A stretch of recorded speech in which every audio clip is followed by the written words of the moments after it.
Here, hey, thank you so much for taking time out of your busy schedule today to spend a few minutes talking with us about IHEA's upcoming Decarbonization Summit at the end of the month in Indianapolis.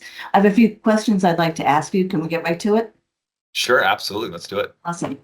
Um, do you feel it's important for U.S. manufacturers to stay up to date on the innovations and technologies that are assisting in decarbonization efforts? Yeah, I sure do. I think that it's a pretty big task and a lot of things going on in that realm, but it's important for, for everywhere from suppliers, manufacturers of equipment to end users, all of those to be abreast of what's happening. Simply just to know and have that knowledge. I think if you're not continue to invest and learn in those technologies, that you'll be left behind as things continue to progress, and then it's a lot harder to catch up if you don't. Okay, that leads right into my second question. Um, I think we should be concerned about U.S. Manufacturers that choose not to continue working towards decarbonization of their processes. Your feelings on that? You alluded to it a little bit. Can you expand on that?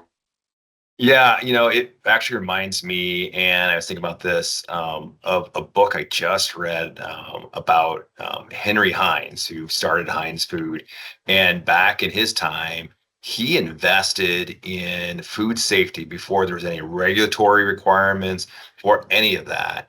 And it set him up in Heinz Food, which is a huge powerhouse now, right? And in the food industry, it set them up to be a world leader in that because he did.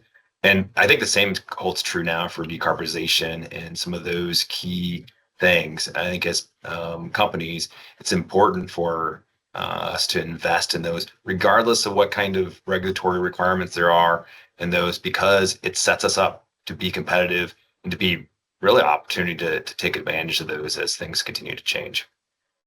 Okay. And my last question really is your thoughts on encouraging people to attend the summit at the end of the month.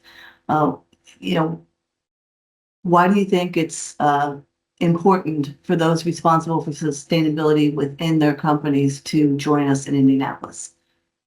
Yeah, I attended the summit last year and it was packed with incredible information, a lot of good information about just even how to get started. Plus, on top of that, had information that allowed, just the whole progression through there, what technologies are available, and provided people with a great foundation to make sure that they're moving forward in this quickly. And this year is no exception.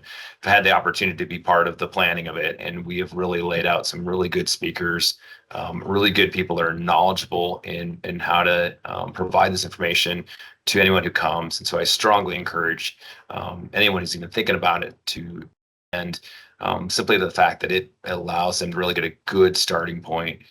Or if they're already started, right, it allows them to continue to progress in this area. And as I said, I think it's just going to be critical for people to continue to do that.